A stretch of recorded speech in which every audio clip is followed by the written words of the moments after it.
Hello everyone, welcome back to today's video. Silver is going down again and gold भी down है, bitcoin भी down है and stock market भी down है। तो जो फॉल लास्ट वीक स्टार्ट हुआ था जिसमें एक एक करके हर चीज़ क्रैश हुई थी वो आज भी जो है कंटिन्यू कर रहा है एंड मंडे में भी कोई हमें यहाँ पे राहत देखने को नहीं मिली है।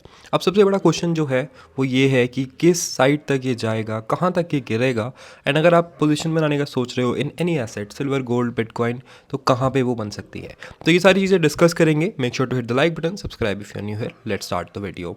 तो सबसे पहले बात करते हैं सिल्वर की ही, बिकॉज बहुत सारे लोग जो है सिल्वर में फंसे हैं। अब क्रिप्टो इन्वेस्टर्स को तो आदत है भाई, जब भी कोई चीज़ इस तरीके से ऊपर जाती है तो हम लोग साइड हो जाते हैं, फोमो बाइंग नहीं करते हैं। लेकिन सिल्वर एंड कमोडिटेड इन्वेस्टर्स के लिए ये थोड़ा नई चीज़ थी, because last time this happened it was in 2011। और टू बी फेयर ये क्रैश कोई ऐसा क्रैश नहीं था जो प्रिडिक्ट नहीं किया जा सकता था। इवन वी प्रिडिक्टेड इट कि भाई मत करना गोल्ड और silver buy because opportunity cost is high.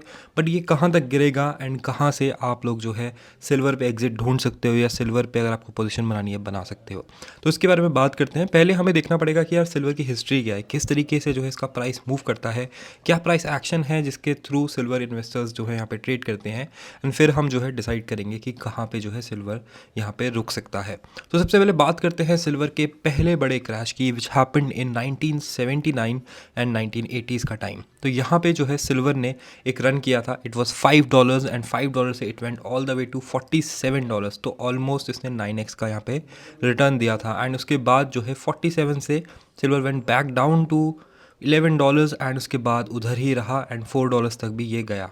Then यहाँ पे आप देख सकते हो कि सिल्वर ने कोई मूव नहीं दिए, सिल्वर जो है डेड ही रहा। 5 से 7-8 डॉलर जाता था, 10-11 जाता था, लेकिन 40 के आसपास तो ये दिखता भी नहीं था। And then it happened, it went back to $45 and वो गया जनवरी 2011 में। तो 1980 से 2011 इतना टाइम लग गया सिल्वर को उस प्राइस पे वापस पहुंचने में। एंड देन व्हाट हैपेंड, उसके बाद फिर से सिल्वर जो है गिरा आफ्टर अ सिमिलर रैली जो कि यहाँ पे भी आई थी, 450% की रैली थी। And then silver went back to 49 and then again जो है वो $11-12 आ गया। उसके बाद काफ़ी टाइम तक यहीं रहा, ऑलमोस्ट 7-8 साल इसने बिताए and then it went back to 49 and then वहाँ से फिर अगेन हमें देखने को मिली सिल्वर की मैसिव रैली एंड ये रैली जो है इस बार गई थी almost 140% up. And then again we are seeing silver fall and silver जब फॉल करेगा तो we are expecting it to stabilize around 50-55-60 का एरिया। ये एरिया जो है यहाँ पे सपोर्ट सिल्वर को प्रोवाइड कर सकता है एंड मैं जो है सिल्वर की डिमांड को डिसरिगार्ड नहीं कर रहा हूँ। सिल्वर का डिमांड है and it is being use in AI, it is being use for the tech company, लेकिन ओवर वैल्यूएशन यहाँ पे डेफिनेटली था। एंड अब जो है इस एरिया पे मैं देख रहा हूँ 50 से 57 के बीच में सिल्वर को स्टेबलाइज होने के लिए। Now silver can do one more thing जो कि होता है एक ट्रैप टर्म या फिर उसको लोग बोलते हैं डेड कैट बाउंस।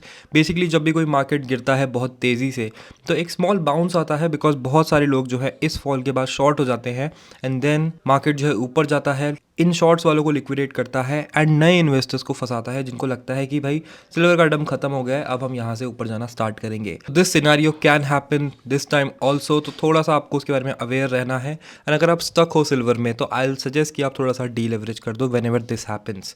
नाउ बात करते हैं गोल्ड की। गोल्ड में भी हमें सिमिलर चीज़ देखने को मिली, लेकिन गोल्ड जो है फिर भी सेफ़र है सिल्वर से, बिकॉज गोल्ड को बहुत सारी डिफरेंट चीज़ें जो है इफ़ेक्ट करती हैं। ग्लोबल पॉलिटिक्स इसको इफेक्ट करती है, जियो पॉलिटिकल कंडीशन इसको इफेक्ट करती है, डॉलर की वैल्यू इसको इफेक्ट करती है। तो गोल्ड में फिर भी आप जो है यहाँ पे जल्दी राहत देख सकते हो कंपेयर टू सिल्वर। ऑल्दो इसने भी जो है सिमिलर चीज़ें फॉलो करी थी as silver, it went back up to $2,000 and then went back down to $1,000। तो यहाँ पे अगर ये सेम चीज़ होती है रिपीट तो हम इसको जो है $3,000-3,500 के आसपास स्टेबलाइज होता हुआ देख सकते हैं, जहाँ पे वो इस बड़ी रैली से पहले था। ठीक है, तो इन बातों का आपको ध्यान रखना है। I personally still continue my SIP in gold. बड़ी पोजीशंस अभी मैं यहाँ पे नहीं लूँगा। नो बात करते हैं बिटकॉइन की। तो बिटकॉइन 76,400 पे चल रहा है। रात को ये फिर से 75 के एरिया पे गया था एंड इसने यहाँ पे जो है एक नया लो बनाया। नो अगर आपको याद होगा जब मार्केट इस तरीके से गिर रहा था तो मैंने आपको एक चीज़ बोली थी that we are going to see a wick forming and जब वो विक बनेगी तो हम देखेंगे कि मार्केट जो है रिवर्सल लेगा।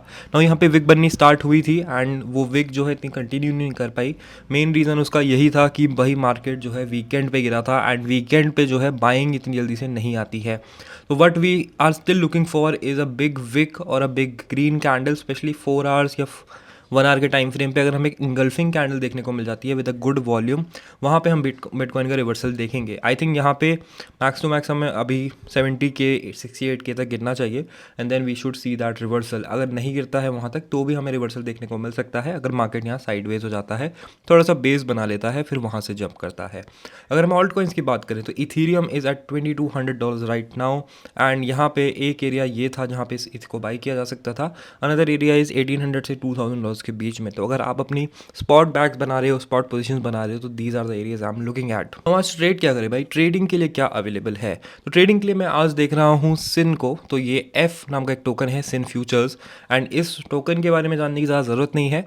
बस यहाँ पे हमने जो है स्पॉट किया है कि यहाँ पे भी हमारे पास एक गोल्डन अपॉर्चुनिटी है। लास्ट टाइम भी मैंने आपको एक टोकन दिया था, उस टोकन को बोला था मैंने आपको कि शॉर्ट करने का रेडी रहना, उसका नाम भी सिन समथिंग था। एंड यहाँ पे आप देख सकते हो कि वो टोकन जो है उस वीडियो के बाद से कितना ज़्यादा गिरा। आई थिंक रफली इस एरिया पे प्राइस था, उसके बाद जो है 24% का डंप हमें देखने को मिला। बीच में ऑब्वियसली यहाँ पे स्पाइक भी आए थे, वो मैंने आपको बोला था ऑलरेडी कि छोटे लेवरेज पे लेना, इस टाइप के स्पाइक्स आएंगे। No similar thing will happen for this token, because यहाँ पे अगर आप देखोगे तो इसका प्राइस कितना चल रहा है 0.0057 ऑन बिटयूनिक्स, लेकिन अगर आप बड़े एक्सचेंजेस पे या दूसरे एक्सचेंजेस पे देखते हो तो 58 पे भी यहाँ पे आपको दिख जाएगा, 62 पे भी आपको दिख जाएगा। तो यहाँ पे बड़ी डिस्क्रिपेंसी है प्राइसेस में एंड आर्बिट्राज अपॉर्चुनिटीज़ होंगी and this token will also fall like this. ठीक है, तो इसका ध्यान रखना because this will give you a good trade and यहाँ पे ट्रेड ढूंढना पड़ेगा आपको, थोड़ा मेहनत करना पड़ेगा, 15 मिनट्स के टाइम फ्रेम में खोल के बैठना पड़ेगा, तभी आपको ये ट्रेड मिलेगा and you can probably find it रफली हेयर 10-20% का मूव मिल जाएगा, जिसको आप अगर 2x पे भी लेते हो तो 20% का प्रॉफिट आपको मिल सकता है। ठीक है, तो ये टोकन पे जो है आपको ध्यान रखना है। बाकी जो लोग बोल रहे हैं कि भाई बिटकॉइन गिर गया है, अब यहाँ से सीधा गिरेगा 50-60, I don't think so. Why? Because there is a CME gap and CME gap जो है बहुत बड़ा है। अगर आप यहाँ पे इंडिकेटर्स हटा के देखते हो तो CME गैप यहाँ पे है and it is up to around 78-79K जहाँ तक जो है बिटकॉइन जा सकता है just to touch that CME gap, and हो सकता है कि थोड़ा सा और ऊपर भी चला जाए। इस पूरे एरिया में, इस पूरे गैप में कहीं ना कहीं जो है बिटकॉइन अभी टैप करेगा, तो इसको आप जो है ट्रेड कर सकते हो। आप जो है स्मॉल लेवरेज पे लॉन्ग लेके यहाँ तक का टारगेट लगा सकते हो। This was the quick update of the market. I know gold and silver investors are crying right now, but यार आपको वार्न किया था, इस तरीके से फोमो इन्वेस्टमेंट नहीं करते हैं। Thank you for watching the video. Hopefully video आपको अच्छी लगी होगी। Make sure to hit that like button, subscribe if you are new here, and I will see you in the next one. Yeah, I got my gat all loaded like I'm going to war. ये race पे purchase, money money in my gauge है बवाल, चाहे 24 घंटे शराबी शोर और मजाल ना किसी की